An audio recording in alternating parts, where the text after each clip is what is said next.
Today on Stupid Fast RC, I am reviewing what could well be my most favourite drone yet. It's fast, it's manoeuvrable, it's made out of solid plastic.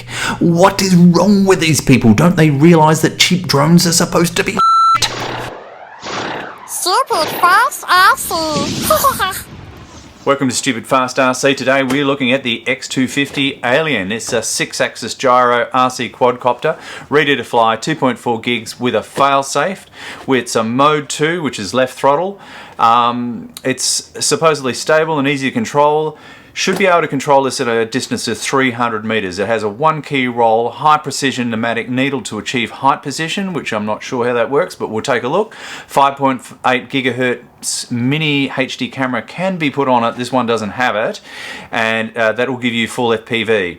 The best thing about this that I think from the instructions is that it has a fail-safe and a low voltage alarm. So the lights will start to flash, and if you lose contact with the craft, it will automatically land, which is pretty awesome. And if you've seen some of our previous videos, we've had flyaways before, and that's pretty important that you don't get a flyaway.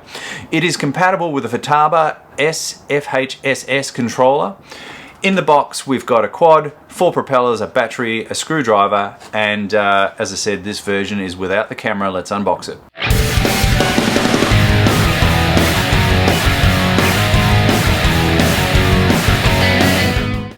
Okay, as you can see, this is actually ready to fly straight out of the box. It was very easy to set up. That took probably, less than a minute or so. I'm just going to put this on the charger for a little while and make sure we do have a full charge in the battery, and then we're going to take it out and give it a go. Now, because this had so many lights on it, we thought we'd give this a bit of a fly around in the semi-dark. Now, of course, we couldn't film it in complete darkness because you wouldn't be able to see it. Obvious, really, I know. However, we just like the idea of the lights, and if you are getting one of these, you will be able to fly it in the dark, and it looks pretty cool.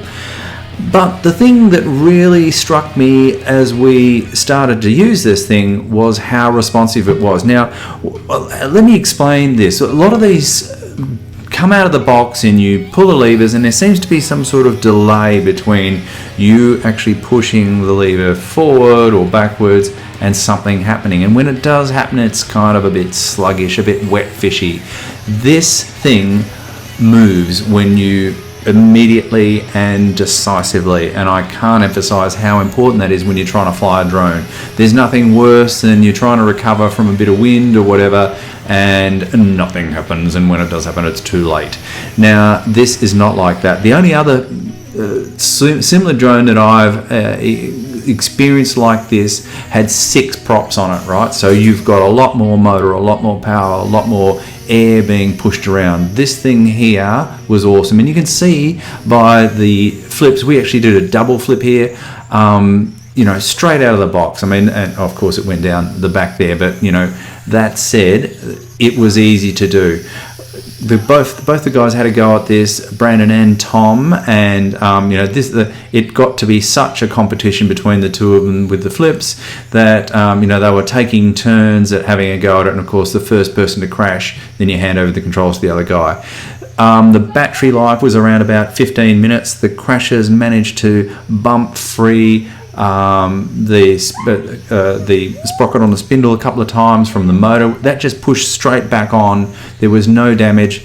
The plastic on this seemed a lot harder than some of the other drones I've driven. Look, all in all, as I said at the beginning, I was really impressed with it. It's, dare I say it, flipping awesome. No, I said it. I know that was pathetic. Dad joke, all that sort of stuff. But no, it really was. It's quite a good drone, and the price pointed like this, it's quite a surprise. You would really expect to pay for, you know, a bit more for something in carbon fiber to get this kind of drone going. I have no hesitation in recommending this drone for a bit of a muck around. I think it's great. Battery life was okay. As I said, it was hard to fault. Look, I don't know how important it is to have a camera on the back of your drone. This one didn't have one. A lot of the cameras that I've seen on these drones, yeah, you know, not awesome. It just depends what you want to do with the footage, I guess. But that said, a lot of the footage of these things is terrible. Now, here this is. It's run out of battery. The lights are flashing, and it actually comes to rest on the ground. So I thought it flew very well. I did a lot better flying than Brandon. Did double flips and stuff. It's holds in the air for pretty well. It's a lot more responsive. And Brendan, what do you think about it? I thought this drone was more stable than other drones I flew, and I'd rate it at 9 out of 10. Good drone. Thank you for watching Super Fast RC. Oh, my foot's really itchy.